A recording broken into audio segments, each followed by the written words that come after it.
My name's Sean Granham, and this is the second installment of the Meet the Movement series. I'm really glad to interview today Rob Huckle and Duncan Brazzil of Italdred. How you guys doing?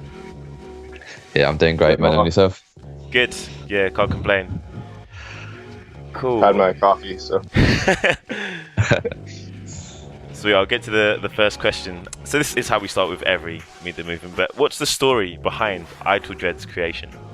Basically, we started it as like a sort of label just to, sort of bring a different way, bringing music to a wider audience, really, which is why we started off with the big compilations, because at the time, no one else was really doing it.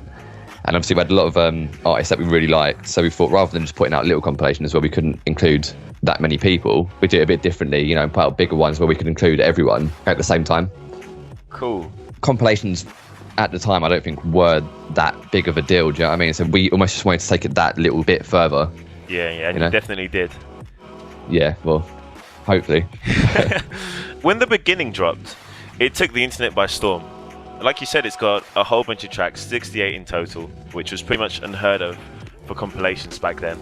It was free and was also full of so many talented and recognizable artists. So what was the story behind that compilation? When did you start taking tracks, and when did you decide that it was going to have 68 of them? I think it was around January 2014 that we started taking the tracks. It might have even been a little bit earlier than that. Yeah, I think you're right. Actually, it was January. Yeah.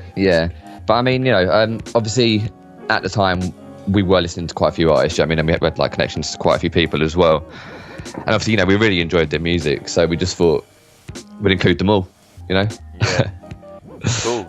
So, were you connected to all of those producers before? Because, I mean, it was like a brand new label. So how did that work, getting 68 producers to submit tracks? Basically, I had connections to quite a few people before I actually started Italdred because of my other label.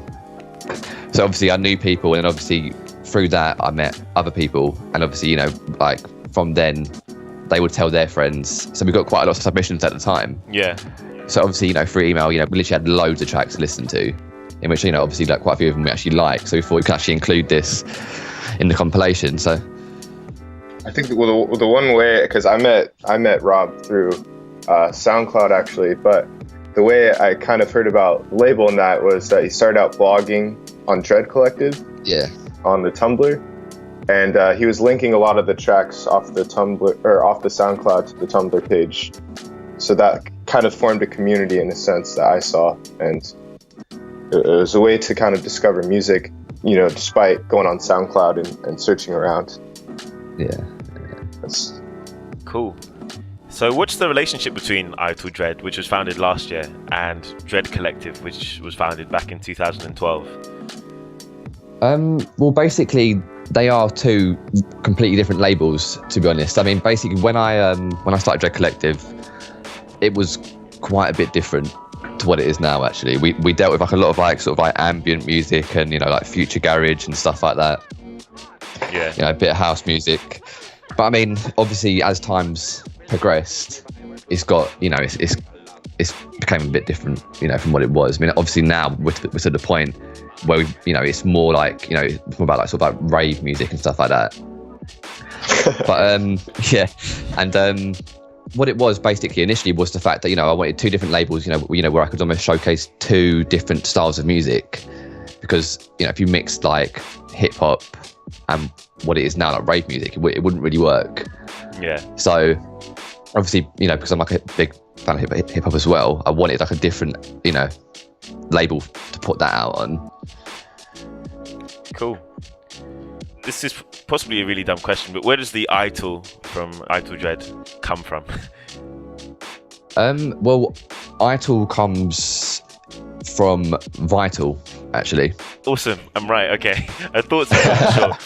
Sure. Actually, Sean asked me before this all began. He says, "Does Ital rhyme with vital?" So yeah, spot I wanted on, to make sure because when it came out, I don't know why, but I was saying Italdred, Yeah. It's weird because the thing is, like you know, like over time, I've heard so many different ways of people saying it. Like I've had people ask me if it means like Italy dread and stuff like that. Do you know what I mean? So the Jamaicans out in Italy. Yeah. Cool. So are Dark Till Dawn and 2 and 2 Records also offshoots of the Dread Behemoth? Like with one focusing on jungle and D&B and the other on techno and ambient sounds? Yeah, that's right. So what was first? Was Dread first or? Dread Collective was first, yeah, that's right. And then I think Italdred came about a year and a bit later than that. Yeah. And so Dark Till Dawn and 2 and 2 were in between? No. They're both actually quite new labels. Oh, really? Yeah. I mean, Dark Till Dawn is run by myself and another guy called Rob. And because I've got these two labels, sort of thing, he sort of runs that jamming quite a bit. Yeah. And my friend Neil, who helps me with Dread Collective, mainly deals with 2 and 2. What is the reasoning for having so many labels then, as opposed to having like one massive one that caters to all genres? You mentioned it before in saying that you want to split like rave and hip hop into their own targeted audiences, I guess. But could you expand on that? I mean, obviously, with Dread Collective, like I said before, I mean, over like time, we've actually gone through quite a few genres. I mean, I guess in the end, I just sort of wanted to keep things to what they actually were. Because obviously, Italdred was hip hop, Dread Collective did become rave music, so I wanted to sort of keep them as they were. So to have the two other labels just made it a bit easier to separate them for what they actually were, I guess. So for Dread Collective, it was literally just rave music, which covered all that sort of like aspects and stuff. Italdred was hip hop, Dark Till Dawn was like jungle, and 2 and 2 was ambient and like techno. Yeah, cool. So who else, you two aside, have been pivotal in getting Italdred to where it is today? Your team also consists of Ellen and Ryan as well, right? Yes, that's right. Yes. Eileen does a lot of our graphic design in terms of our cover artwork. I think we got in touch with her over Facebook, actually, and just started speaking to her because we saw that she did work for Team Supreme, and we liked what she did for the beat ciphers that they put together. So it's all been through Facebook or Tumblr, SoundCloud, really, that we've all connected. Ryan also, he was one of the first artists that we brought on when the roster was formed, but he developed our website as well, going through that kind of phase. And he's just been really successful. Like, he's about to go out to South by Southwest, so we're quite excited for him. Yeah, it's gonna be really good. Wow, that's awesome. So you guys all connected through Facebook and SoundCloud, you said, right? Yeah, pretty much, yeah. Cool. Yeah. We don't really speak over Skype like this, actually. Like, I can't even remember the last time I spoke to Rob, just speaking over Skype. But yeah, it's mostly all been just through Facebook Messenger. Shout out Facebook Messenger. Shout out to Facebook. One of the things they got right. We do this. Yeah. So who was the first signee to Italdred? Because you have a lot of people in your compilations, but your actual signed artists aren't obviously as many as that. Ryan, it was the first one, I'd say, just because during the time we were kind of putting our roster together, which consisted, I think, of only 7 artists. He kind of came through and was speaking to us the most, so it was easy for us to figure out what he wanted to do as in terms of joining the label. So yeah, it's been I'd say Ryan, definitely a regular expression. Yeah. Oh, okay, yeah. I was wondering what his stage name was. Oh yeah, because I think at that time when we first put out our website, that was when we kind of got the roster together. And I mean, it was Ryan, Toa, I can't name them all, but Dirty Up's another one that's been with us for a while. There's a few. So now going forward, I think we kind of want to sit back again and talk about maybe getting into things like booking and management to help our artists out more. Because obviously SoundCloud has kind of become, to say you're a part of a collective, it's like, you release a track with them, but what else does the label do for you? So we want to look over that and see if we can offer more even in the future. Awesome. Duncan, you recently moved from the US to the UK. What inspired that decision? Was it related to Italdred at all?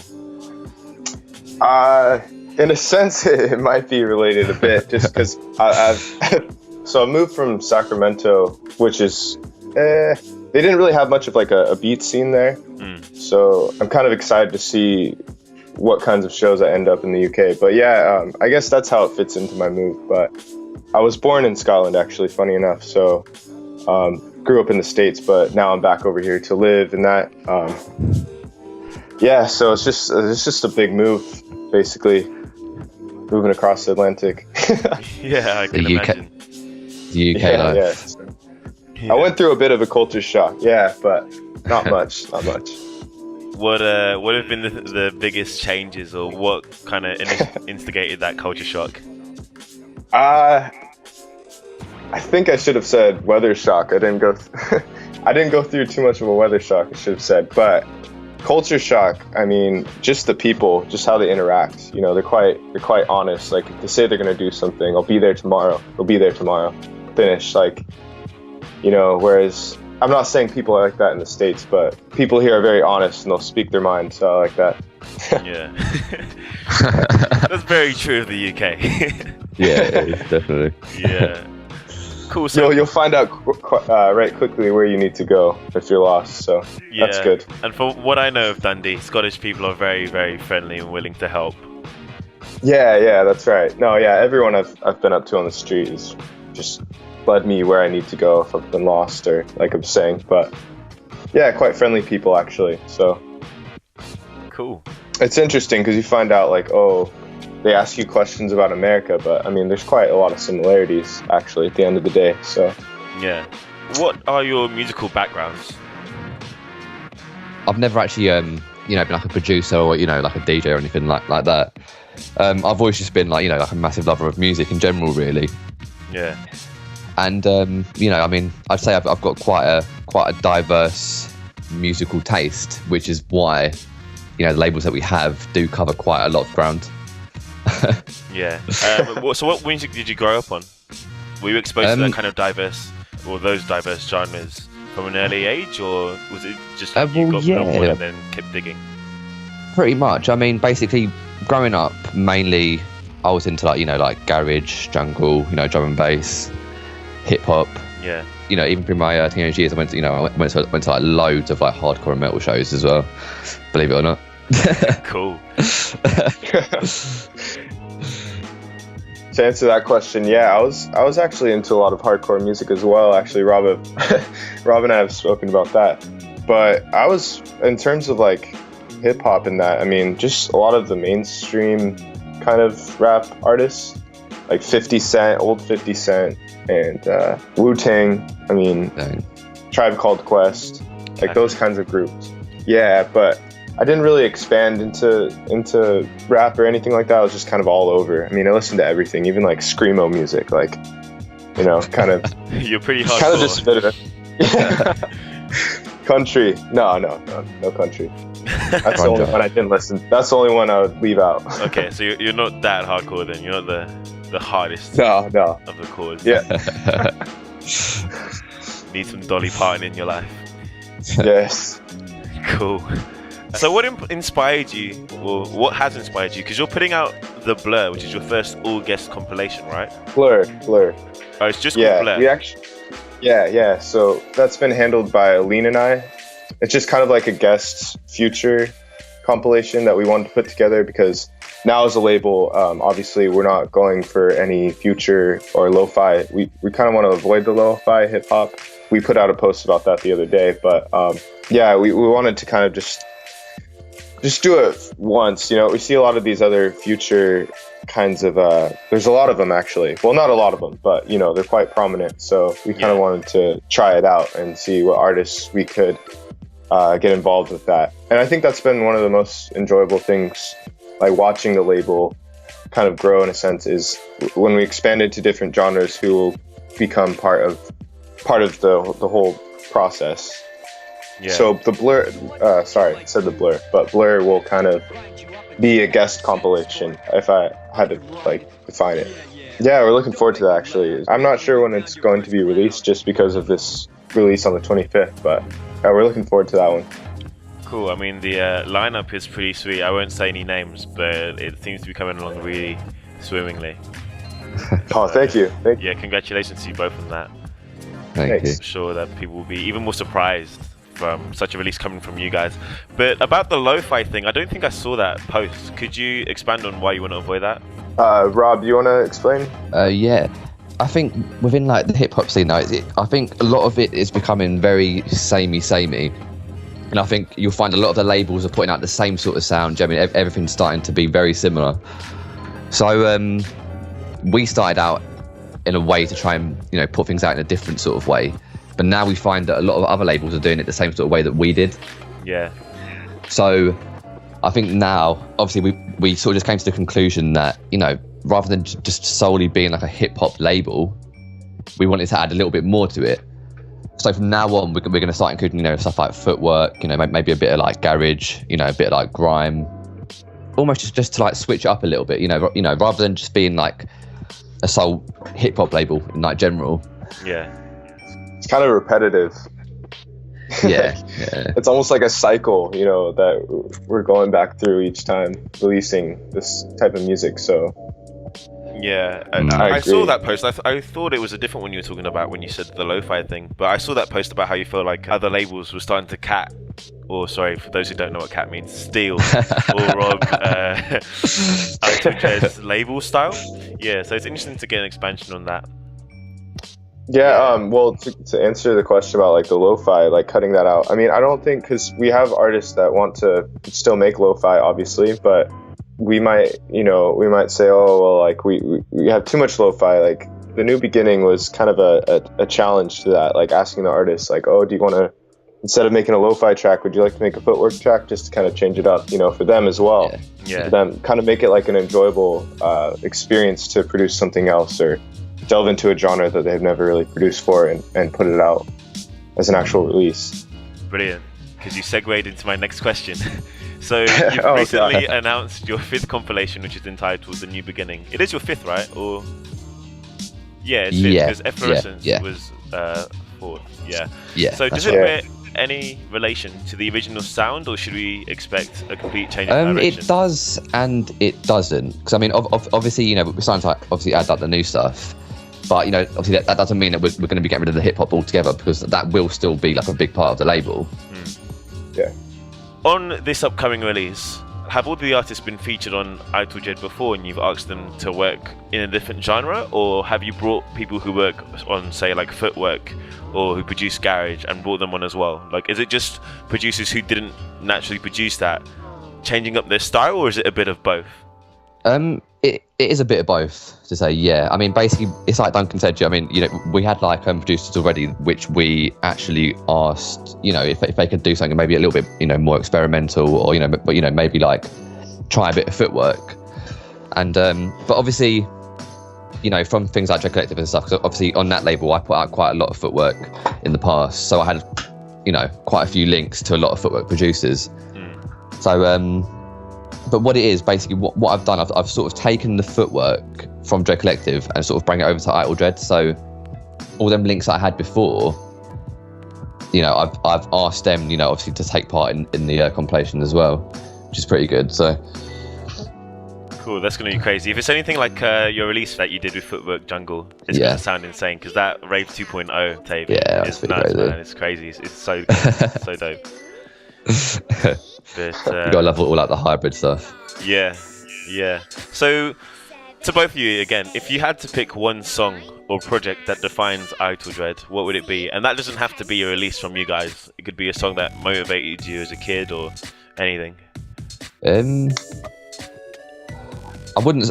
I don't know. Like this sort of question, I find quite hard, because obviously, I couldn't really ever pinpoint like one track or like one release. Yeah. I'd say it's like quite a few. It's like choosing your favourite child. Well, yeah, exactly. Yeah. I mean, obviously the beginning would be a major one for you, but Yeah, no, of course. You know, it's like it's almost like, you know, it literally is the new beginning for us. You know. Yeah. Obviously, we had the beginning, which was the actual beginning when we started, and now we've got the new beginning, which is, you know, like a sort of like new era for us. Yeah, reborn. It's going to be pretty interesting to see, you know, how people take it, and, you know, what happens from now. You know. Yeah. Cool. Duncan, do you have any selections, or is it equally difficult? I'd say it's equally difficult. It's hard to choose right now, because if I said I wanted it to be the new beginning release kind of as my favorite, you know, it's changed a lot. Like the label is about to change quite a bit, so I'd pick them both if I could. And big thanks to all the producers that were a part of, you know, since the beginning, the very first compilation. So yeah, big ups to them. They must have in the hundreds by now. Which is incredible, really.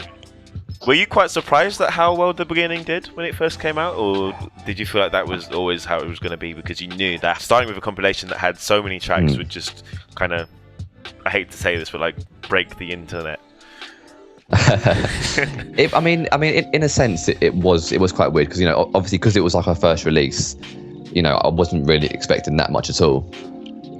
But I mean, to see it do so well was actually really good, you know. And obviously that spurred us on to, you know, make a couple more compilations, which also had, you know, quite a few tracks. Understatement of the year. To the point that Conic Organism, you had to split into like 4 parts. Yeah, that's crazy. Yeah, no, it was. Italdred's design and naming conventions, to some extent excluding Blur, seem to carry flowers as a theme. What's the reason behind that?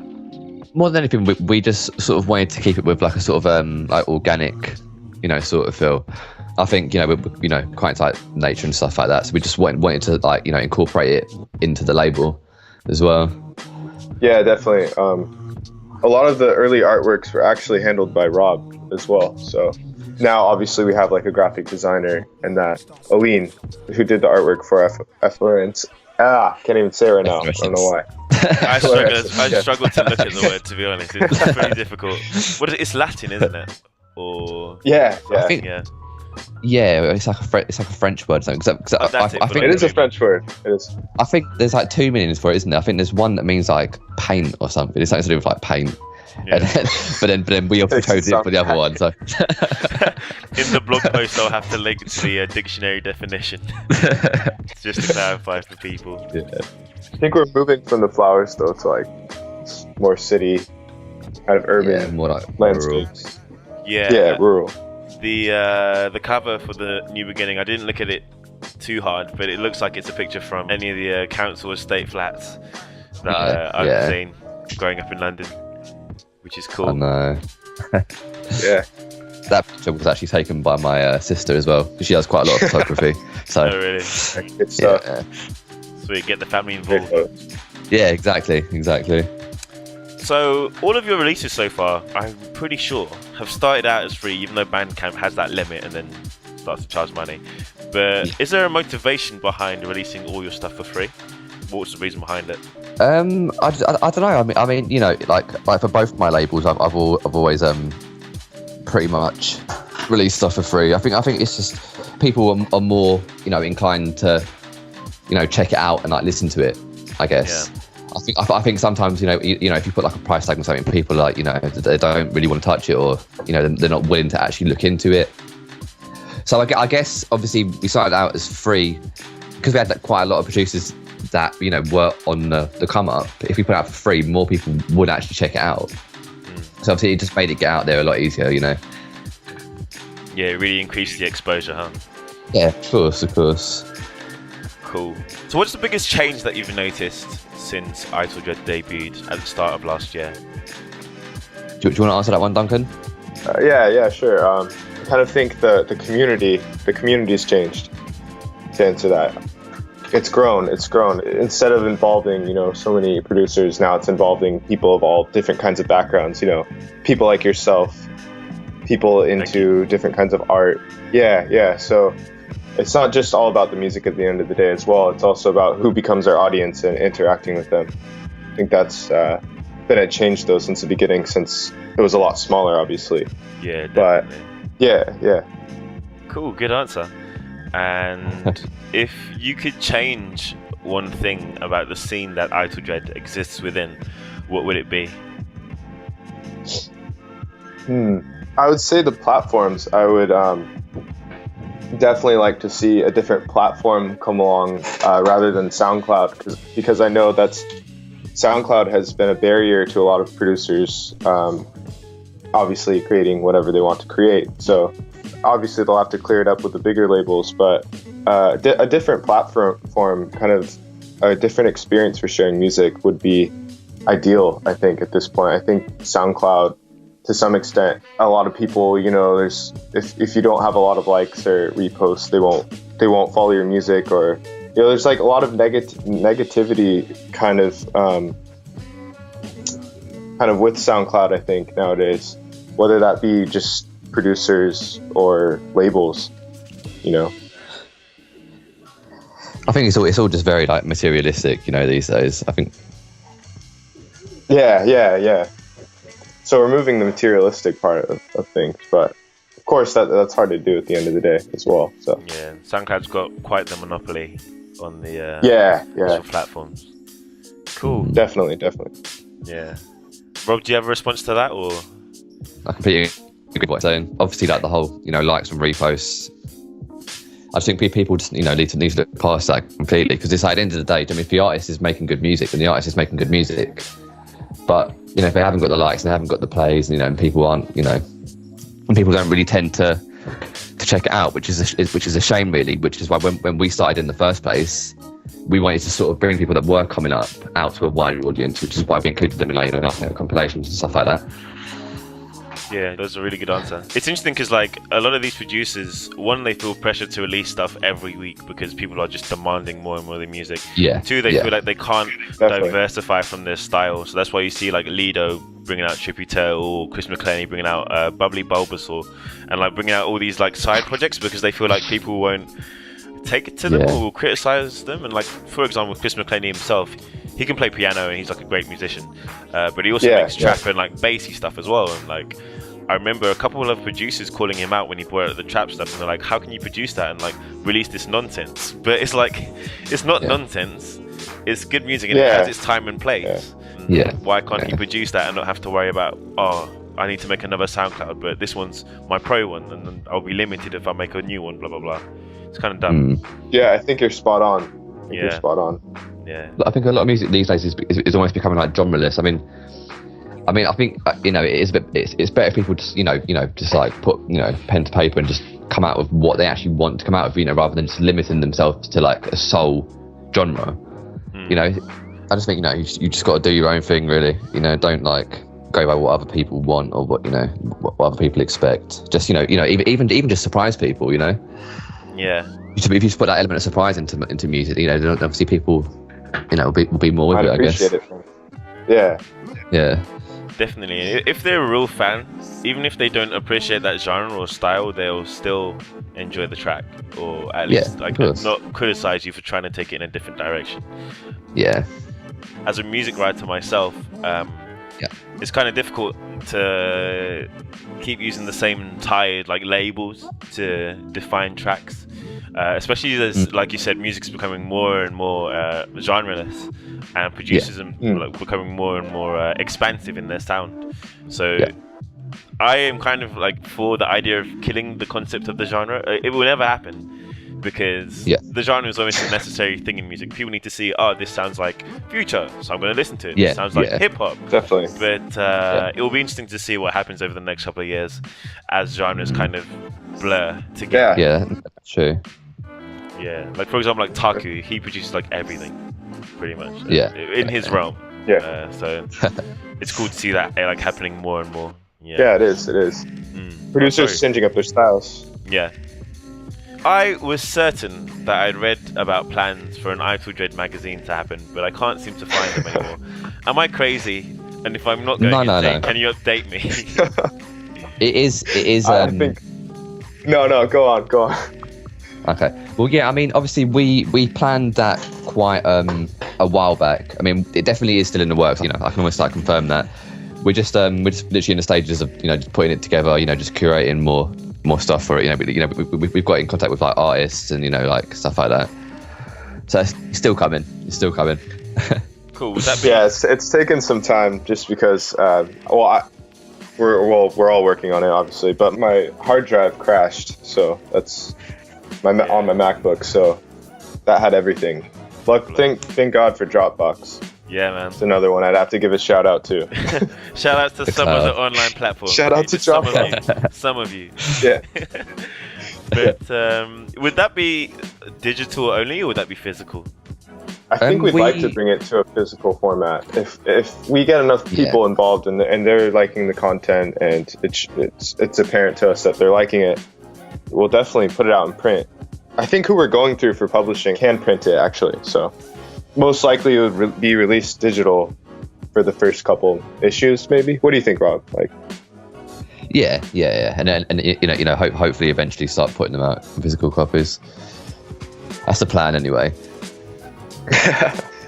I think more than anything, we sort of just, we want to put them out. Maybe see what the response is like. Actually see what we can get involved. So I mean, obviously, the initial idea of actually putting the things together was so we could almost be more than just a label. We could almost we could have like more interviews. We could like get into like photography. We could get into stuff like art.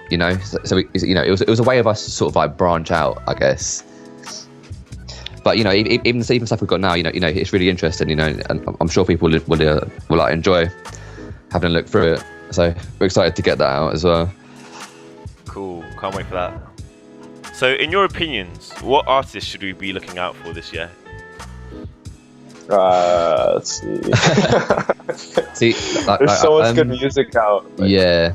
I think really this narrowed down. Yeah, I think this is another one of those sort of questions, because I mean, obviously, our music tastes are quite diverse. I could literally just go on, do you know what I mean, for hours. Yeah, you got to give me at least, I don't know, 2 or something. You can't not answer that question, man. You got to let the people know. Stop keeping your secret artists hidden. Bring them to the light. At the moment, I'm listening to quite a lot of footwork and stuff, and obviously quite a bit of garage. But I mean, obviously, when I say listen to garage, I mean quite a lot of that is a lot of the old school stuff. Yeah. I mean, obviously, I've got I've listened to a bit of the new stuff here and there. I just think a lot of music's changed over the years. But I mean, obviously, footwork wise, definitely check out like the Tech Life lot. You've got the Tech DJs. You got Get DJs. A lot of them, coming out of Chicago. I mean, Duncan, you got anything to add? Or? I was going to say, there's a lot of stuff coming out on who, what, and where. I'm kind of excited to see what they release this year. Just because I think they have quite a diverse roster, actually, who, what, and where. So, Techloon and Kate Trinata even, I'm excited to see. Yeah, Stu as well is dropping something this year. Stu, yeah. So, I'd say if I had to pick kind of like a label instead of a set, like a name, I'd say them. Yeah. Cool. I really like Who, What, and Where as a label as well. Nice. Every artist they sign, they seem to add like a different flair. Yeah. Or different side to the label, I guess. So definitely. One of the most recent signings is like Forward Slash, and he's into that kind of like emotional future R&B, and you have like Astronautica and all these other ones. Yeah. Graves has been killing it as well. Yeah, he's one of I guess, how would you call it, like a SoundCloud superstar in a sense, as in he blew up really quickly, like Sam Gellatree and more recently Oshi. Then Oshi, yeah. I mean, he's putting out a track almost every other day. Yeah, and it's funny because whereas a lot of those producers trying to do it daily are sacrificing the quality for the quantity, Oshi and all these guys are keeping that quality consistent. Yeah. It's a bit scary. Yeah, definitely. But, cool. So what was your biggest highlight of last year? Biggest highlight of last year must have been our first physical release, just because of the feedback we got on it, and Also, kind of the website. We were really happy to finally bring on a website as well and release content through that platform. So, yeah, I'd say the ASOL mechanic and handbook split was definitely a highlight, kind of a moving point almost. So, yeah, that would be my answer. Cool. It's kind of hard to say just because like there's been different highlights along the way. So obviously we were really happy to release something on physical like tape format, and yeah, we hope we can do that in the future as well. I mean, we definitely will release physical content, but it's hard to say what and like where and or when and where. I mean, no pun intended. I've had too much talk. Hopefully this year we're going to be looking into stuff like vinyl as well. So we're hoping to get a few releases out on vinyl. That's like one of our, like main goals we're trying to like hit at the moment, That'd be sick.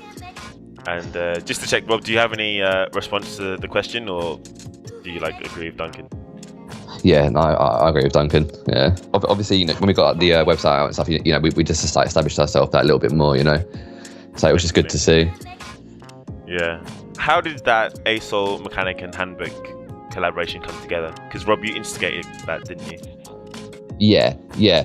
I mean, obviously at the time they were both, pretty like fresh producers to like, the roster, and both of them, obviously we'd spoken to both of them, and obviously both of them, really liked each other's sort of music, and as far as I knew, like Soul Mechanic really wanted to work with Handbook, Handbook really wanted to work with Soul Mechanic, so we just felt like, we wanted to make that happen. They're both really talented producers, so obviously the outcome was brilliant. Was really excited to put it together. Cool. So yeah, it's a pretty brilliant project, and they're both really talented producers. Yeah, they are indeed. So, what are Italdred's plans for this year? Like we said, before, hopefully, well, we're planning to get out, a few more EPs. We've got this compilation coming out. We're hoping to get out like vinyl and stuff. Just like more physical releases and stuff like that. I'm not sure if Duncan wants to expand on that. Or... merch, maybe some merch as well. Yeah, just to add, of course. Because I mean, we just have shirts out at the moment. Yeah, we've got t-shirts. I mean, I'd like to do hats, hoodies, hoodies. Yeah, and maybe also include some graphics within the merchandise as well. It's just a matter of finding out. The digital printing's a lot different. So everything that we do is kind of like research beforehand. It's not like we just like go on and go, oh, shirts, and that's wing it. But yeah, wing it. Cool. Last question. So I'm just asking just for your opinion personally, but like, why release vinyl? I know that it's kind of like making a bit of a comeback, sorry, but what is the attraction to vinyl? And I am fully for it, but I'd rather hear your opinion. I mean, myself, I've always been a massive fan of vinyl. Do you know what I mean? It's like, obviously vinyl was massive, like, like over the years. Do you know what I mean? Going back years and years and years. Yeah. The CDs came out. But I mean, for me, I suppose it was always better, holding like a 12-inch vinyl. Do you know what I mean? You had the massive graphic on it. Do you know what I mean? Whereas the CD had like a little, sort of like image graphic on it. Yeah. Do you know what I mean? I think like, obviously for the vinyl, you might have to pay a little bit more money. But I think, if you're actually supporting the artist that way, then, it's a really good idea. Yeah, it's a lot more I agree. Like, sorry. Yeah. Oh, no, sorry. I just agree with what he has to say. It's just like, I mean, if you're putting together a concept, it's something else to actually physically hold the concept rather than see it on a Bandcamp page, Definitely. It's actually come to life a bit, I mean, same with the tape, same with any other physical format as well, though. So I think the vinyl is just like, oh, it's the biggest one, and you got the biggest cover, so it's kind of exciting, Yeah, but it's also nostalgia as well, I suppose. Yeah, I mean, I think there's quite a lot of sentimental value to vinyl, Yeah, and plus a CD is just like, you can't really see the grooves or anything. It's just a blank CD. A tape is special in that nostalgic factor as well, but with vinyl, you have it like engraved in the vinyl. So it's like the physical product is kind of even more monumental, if that makes sense. And vinyl stuff and tape stuff today is a lot more special than CD, because CD is almost a dead format. This sounds kind of dumb, but like in some ways it's at least not as cherished as much as as vinyl or tape, and MP3 isn't cherished at all, obviously, because it's just digital. But yeah, vinyl, I guess, is the most important or most monumental release format. I agree. Yeah, I agree completely. Yeah, spot on. Cool. Well, that's it for the questions. Thank you so much, guys. It's been a pleasure. That's cool, Yeah, man. Thank you for very having much. us. Yeah, no Great problem. talking to you guys. Yeah, Cheers, you man. too. Thank Have you. a great. Wait, no, it's daytime or evening time over there? It Evening, is right? 8:30 p.m. right now. Okay. Yeah, enjoy the rest What of is your it? night. It's 11. Way ahead. No. Yeah. 11:30. Yeah, half 11. 11 here, yeah. Yeah. Okay. Cool. Cheers, man. Thank you. Enjoy your evening. Cheers. Oh, day. Sorry. You too, take Enjoy it your easy. evening. Take care. Yeah. I will. Bye. Later, guys. Bye.